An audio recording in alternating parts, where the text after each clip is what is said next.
The firelight flickered against the cold stone walls of Harrenhal, casting eerie shadows as Arya Stark gripped the wooden spoon in her hand. She sat among the other servants, her head down, pretending to be just another nameless girl in the Lannisters' great fortress. But her mind burned with a single thought. Jaqen H'ghar had given her 3 names, 3 deaths to command. She had already wasted one on the tickler, a torturer she hated but who did little to change the war. Now she had 2 left. Her heart pounded as she thought of Tywin Lannister, the man who commanded armies with a cold, ruthless mind. Every night, she served him his meals, poured his wine and listened to his conversations. He was sharp, too sharp, and she knew he was the reason the Lannisters were still winning the war. Robb was winning battles, but Tywin was winning the war. Arya had planned to name Amory Lorch next, or maybe the Mountain, men who caused pain, but were ultimately pawns. But tonight, as she stood in the shadows outside the Great Hall, she realized the truth. None of them mattered.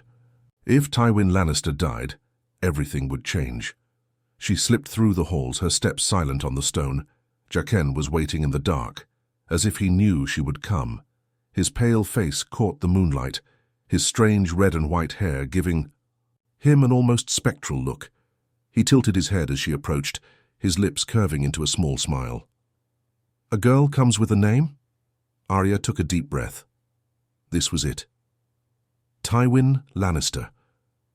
For the first time, Jaqen's expression shifted. He studied her as if weighing the consequences of her choice. "A name powerful," he murmured. "A name that will shake the world." Arya's hands balled into fists. "Can you do it?" Jaqen nodded slowly. "A man can do this, but a man must be clever. Death must come softly, like a shadow." She didn't care how he did it, only that it was done. She whispered, "Then do it." Jaqen gave a small bow and melted into the darkness. That night, Arya lay awake in her cramped little bed, staring at the ceiling, wondering how it would happen. Would it be poison, a knife in the dark, a broken neck on the stairs? However it came, she knew one thing.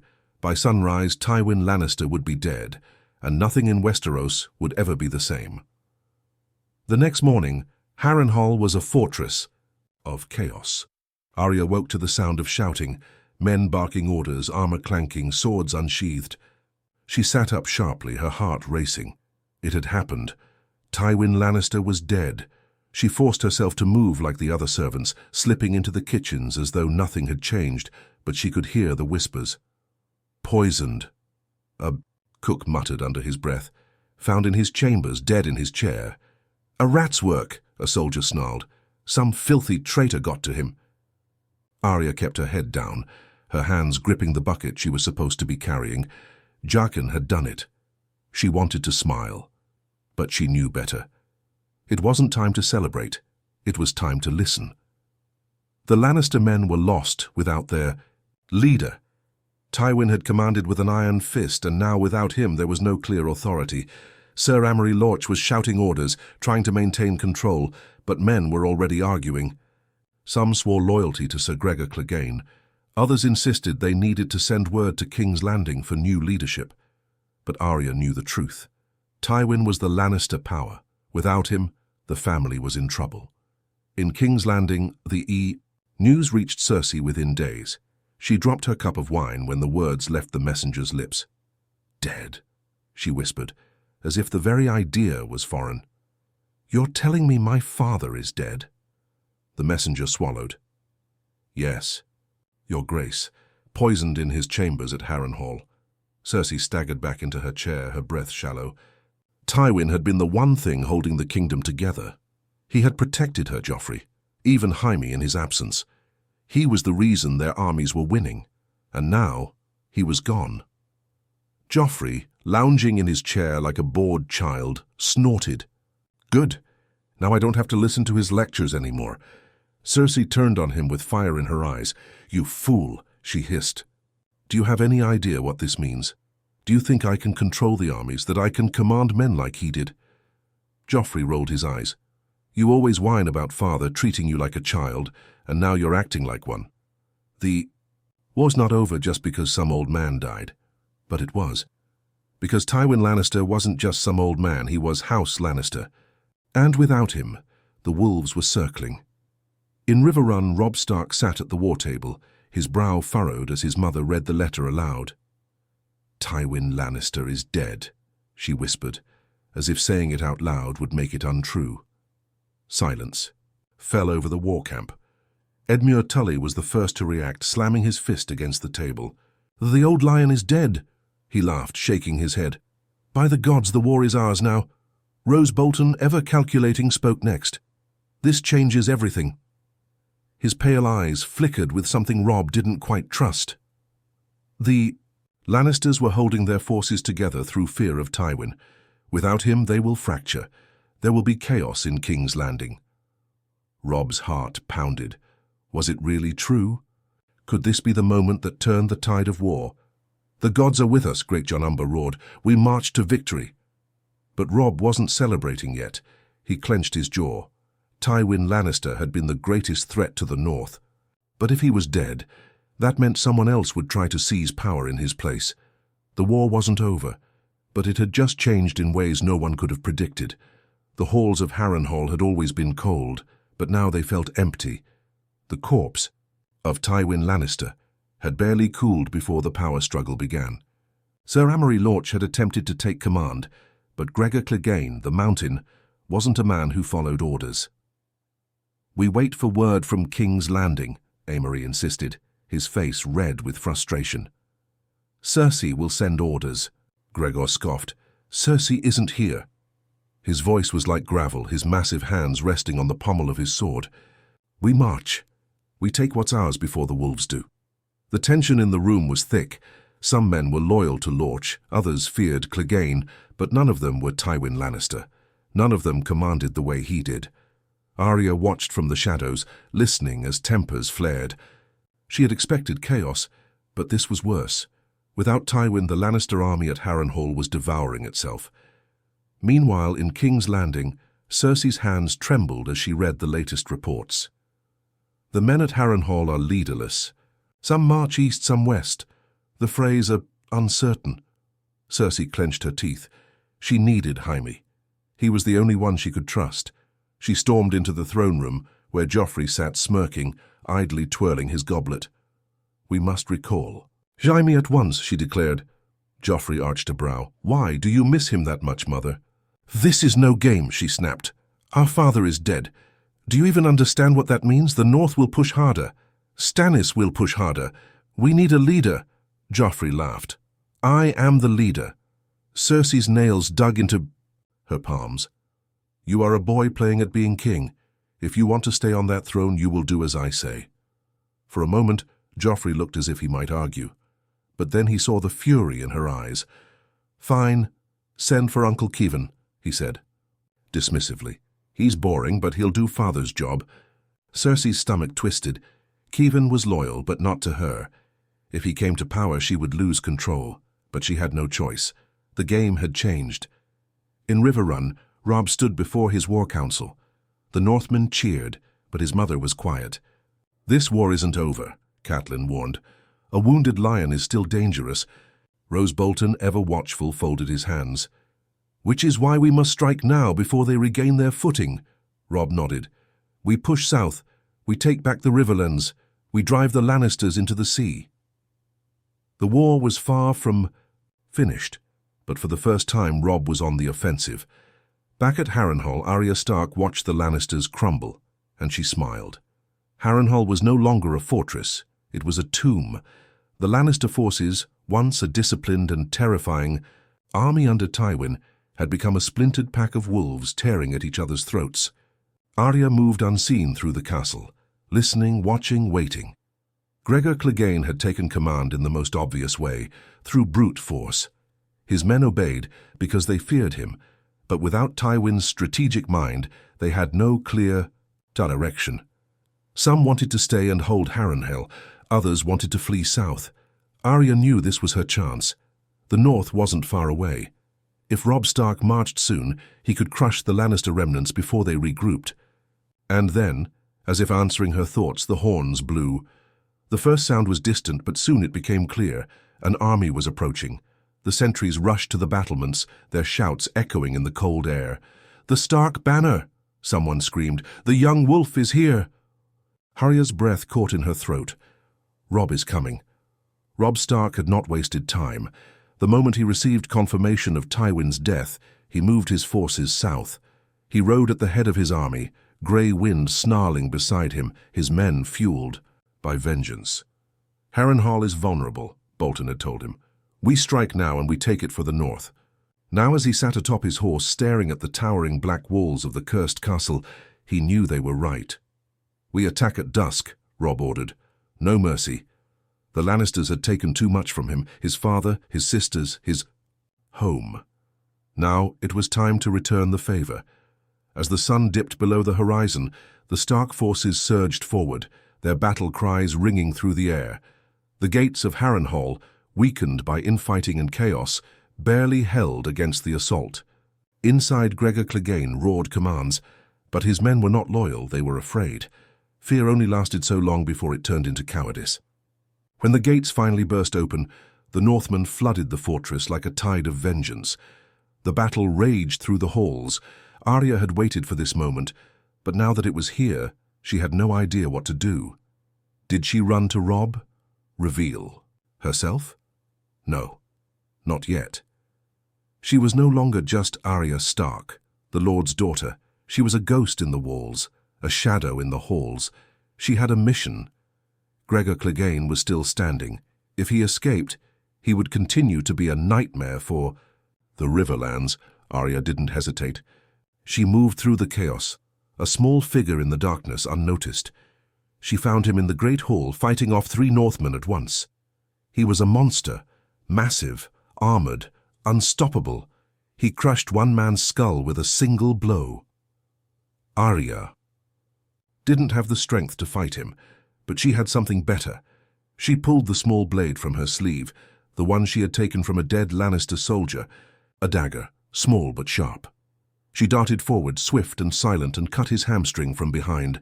The mountain bellowed, staggering, but before he could turn, the Northmen fell upon him.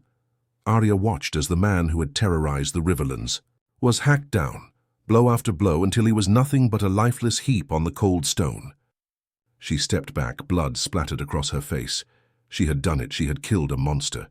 The battle was over. The direwolf banners flew over Harrenhal. Arya stood in the shadows, watching as the Northmen cheered. And then she saw him.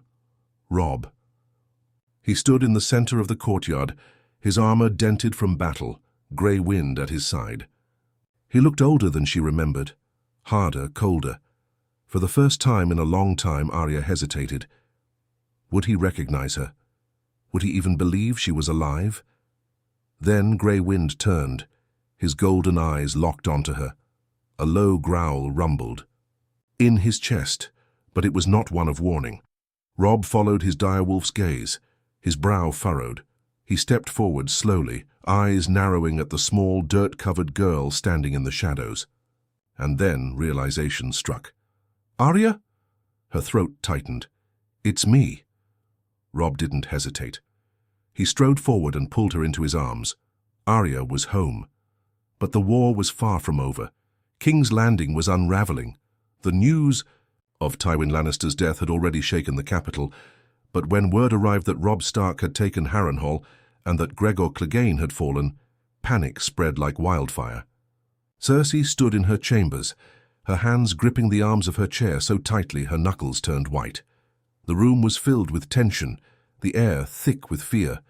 Across from her, Kevan Lannister read the latest reports. "Harrenhal has fallen," he confirmed, his voice grim. "The Stark boy controls the Riverlands now. The Freys are hesitant." Cersei's lips curled in frustration. "Hesitant?" she spat. "We had an agreement."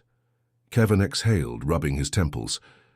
"Walder Frey followed Tywin's orders, not yours. Without him, he's questioning whether he should risk turning on the Starks." Cersei's blood boiled. She had spent her life under her father's shadow, forced to obey him, forced to listen as he reminded her that she was only useful for marriage and politics.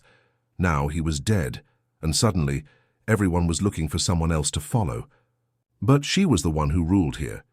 Joffrey, however, didn't share her concern. He sat lazily on the Iron Throne, looking bored as the small council debated. "So the Starks have Harrenhal," he said, inspecting his nails. "We'll just crush them like before." Keevan's patience was wearing thin. "Your Grace, Tywin held this kingdom together. Without him we are vulnerable. The Tyrells are watching. Stannis is regrouping, and the North is stronger than ever." Joffrey waved a dismissive hand. "Send more men." "We don't have—" "More men," Keevan snapped. "You forget. The army that defeated Stannis at Blackwater belonged to your grandfather. It is his reputation that held this kingdom together. And now—" He stopped. He didn't need to finish the sentence. Now Tywin was gone, and House Lannister was bleeding. Cersei took a slow breath, calming herself. "We need a new plan," she said, voice cold. "Jaime will return soon. When he does, we will strengthen our hold on the city." Kevin's lips thinned. "Jaime is not Tywin, but he is still a Lannister," Kevin sighed. "If we lose the Freys, the war may be unwinnable." Cersei's eyes narrowed. "Then we remind Walder Frey of the price of betrayal." Joffrey snickered. "I could always send him her head." The entire room fell silent. Cersei turned sharply. "Her?" Joffrey grinned. "The Stark girl. Sansa. She's still our hostage, isn't she?" He leaned forward, eyes gleaming with cruelty. "Send her back to the Freys in a box. That will remind them where their loyalties lie." Keevan's jaw tightened. Even for Joffrey, this was excessive. Sansa Stark was still a political tool, still valuable. But if Robb thought his sister had been butchered— Kevin met Cersei's gaze. She was thinking the same thing. "Absolutely not," she said. "Sansa is to remain here." Joffrey scowled. "You never let me have any fun." But Cersei was no fool. She needed Sansa alive, because whether she liked it or not, the North was winning. And if things continued to unravel, she might need to use the Stark girl to save herself. Robb Stark stood in the ruined Great Hall of Harrenhal, his blue eyes scanning the map spread before him. His war council surrounded him, Rose Bolton, Great John Umber, and his most trusted commanders. Arya sat nearby, listening, silent but watchful. "We've struck a heavy blow," Rose Bolton said, voice measured. "But King's Landing is still strong," Robb nodded, "which is why we don't march on King's Landing." The room quieted. Robb's hand moved over the map, tracing the rivers leading west. "Tywin is dead. The Lannisters are scrambling. We strike at Casterly Rock." A murmur rippled through the war council. Bolton tilted his head. "The rock has never fallen, because no one has ever dared to try." Robb's voice was steady, confident. "With Tywin gone, their power is in the capital. If we take the rock, we cut out the Lannister heart." Arya watched her brother with quiet admiration. He wasn't just reacting to the war anymore. He was controlling it. And for the first time in a long time, she believed the Starks might actually win. Sansa Stark had grown used to feeling trapped. Every hallway, every banquet, every moment under Joffrey's gaze had been a prison. But now, there was a different tension in the air. She could hear the whispers in the Red Keep. The Lannisters were struggling. Tywin was dead. And with every passing day, she realized something. This was her chance. When Sandor Clegane entered her chamber that night, his face shadowed by torchlight, she swallowed her fear. "The city's a mess," he muttered, leaning against the wall. "Lannisters are running around like headless chickens." Sansa hesitated. "And you?" The Hound's dark eyes flickered toward her. "I'm thinking I've had enough of their shit." Her heart pounded. He leaned closer.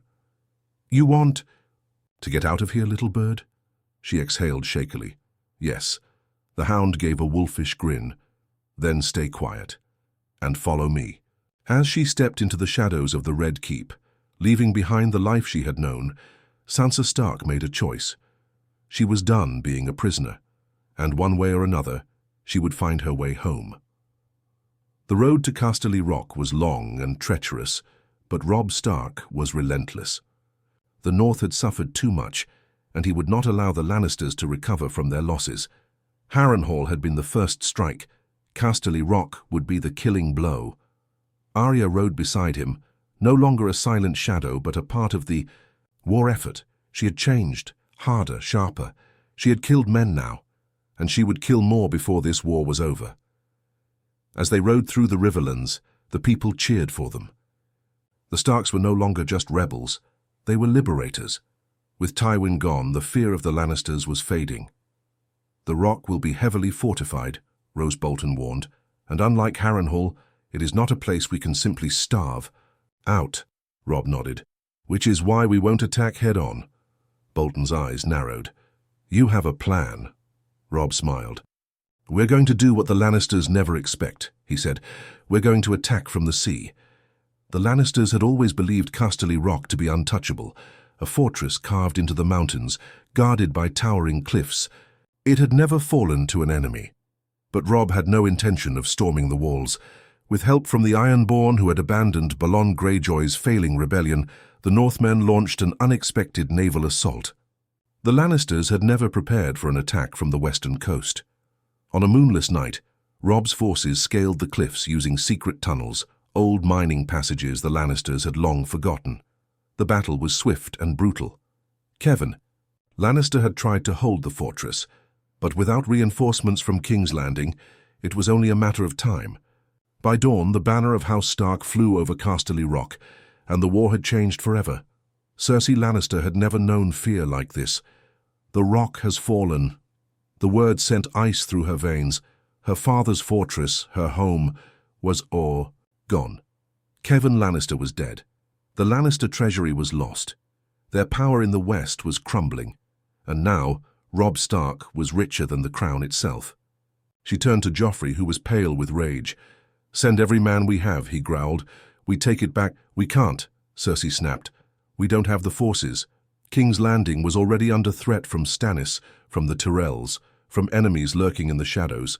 Without Casterly Rock, the Lannisters were no longer invincible. They were vulnerable, and their enemies knew it. Sansa Stark rode through the night, the wind whipping through her hair. The Hound had taken her through the gates under cover of darkness, and now they were heading north, toward her family.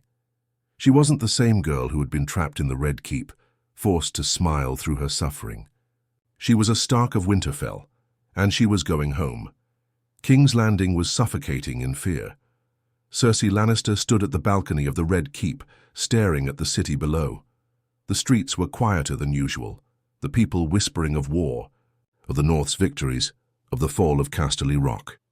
Her father had always told her that power is power, that the Lannisters were the most feared house in Westeros, but fear was slipping away, and in its place weakness festered. "They're laughing at us," she muttered, gripping the stone railing so hard her fingers ached. "The Tyrells, the Martells, even the small folk, they can smell blood in the water." Joffrey scowled beside her, his hands twitching at his sides. "Let them laugh. I'll put their heads on spikes." Cersei turned to him, eyes burning. "You don't understand. Do you? You think ruling is about swinging a sword and making demands. But power is an illusion, and right now our enemies see through it." Joffrey scoffed, but she ignored him. Her focus was on survival, and that meant making choices. "Where is Jaime?" she asked Keevan's messenger. The man hesitated. "Still returning from the Riverlands, Your Grace." Cersei exhaled sharply.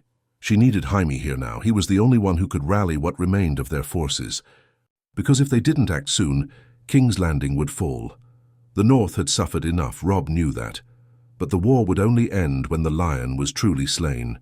They had taken Harrenhal. They had taken Casterly Rock. Now, only one place remained, King's Landing. With his newfound wealth from Casterly Rock and the support of the Riverlands, Robb began his march south. He knew this would be the final push. Sansa was safe, reunited with her family. Arya rode at his side, her blade sharp and ready, and the North was united. They had lost too much, they would not stop now. But Robb wasn't the only one eyeing the throne. Stannis Baratheon had been waiting for his moment. His forces had recovered after the defeat at Blackwater, and now, with the Lannisters weakened, he saw his opportunity. "The time has come," he told Ser Davos. "We strike now." Davos hesitated. "What of the Starks?" "They want revenge. I want justice." Stannis's expression was hard as stone. The Lannisters stole the throne. I will take it back. And so 2 armies marched for King's Landing, one led by the rightful king, one led by the king in the north. And Cersei Lannister stood in the middle, watching her world burn. The drums of war echoed through the land. From the north, Robb Stark's army marched under the direwolf banner, thousands of hardened warriors seeking vengeance. From the east, Stannis Baratheon's fleet approached the Blackwater once more, his men determined to claim the Iron Throne. And within the Red Keep, Cersei Lannister clutched a goblet of wine, staring at the city she once ruled. The Bannisters were finished. Robb's forces reached the outskirts of King's Landing first, setting up camp beyond the city walls. The Northmen were restless, eager to avenge their fallen kin. Arya stood beside her brother, her eyes locked on the city that had once imprisoned Sansa. "We take it at dawn," Robb declared. "No mercy for those who stood with the Lannisters." Before the attack could begin, scouts brought urgent news. Stannis's fleet had arrived. 2 armies, 1 city, and only one would claim victory. Stannis struck first. His fleet bombarded the city's defenses, while his men stormed the gates. The remaining Lannister forces fought desperately, but without Tywin, without Jaime. They were leaderless. Robb saw his chance. Under the cover of night, the Northmen scaled the walls, slipping through the chaos like shadows. The city burned. The streets ran red with blood as the last of the Lannister loyalists were cut down. And in the heart of the Red Keep, the last lion made her stand. Cersei sat upon the Iron Throne, the goblet of wine in her hand, shaking only slightly. The doors to the throne room burst open. Robb Stark entered first, his sword dripping with blood. Behind him, Stannis Baratheon stepped forward, his eyes cold and unyielding. 2 kings, 1 throne. Cersei laughed bitterly. "So this is how it ends." Robb's jaw tightened. He should have hated her. She had ordered his father's death. She had tormented Sansa. But looking at her now, he saw only a woman who had lost everything. "I will not be taken prisoner," Cersei said quietly. Stannis nodded once. "Then die with dignity." Cersei raised her goblet in mock salute, then drank deeply. Moments later, she slumped forward. The Lioness of Lannister was dead. With Cersei gone and Joffrey killed in the chaos, the war was over. But now the question remained, who would sit the Iron Throne? Stannis believed it was his by right. Robb had no interest in ruling the South. The 2 men stood in the throne room staring at the empty chair of swords. "You fought well," Stannis admitted. "But I am the rightful king." Robb nodded. "And I am the king in the north. I don't want your throne, Stannis. I want my people to be free." Stannis studied him for a long moment. Then finally he spoke. "The north will be independent." Robb Stark bowed his head. "Then we have no quarrel."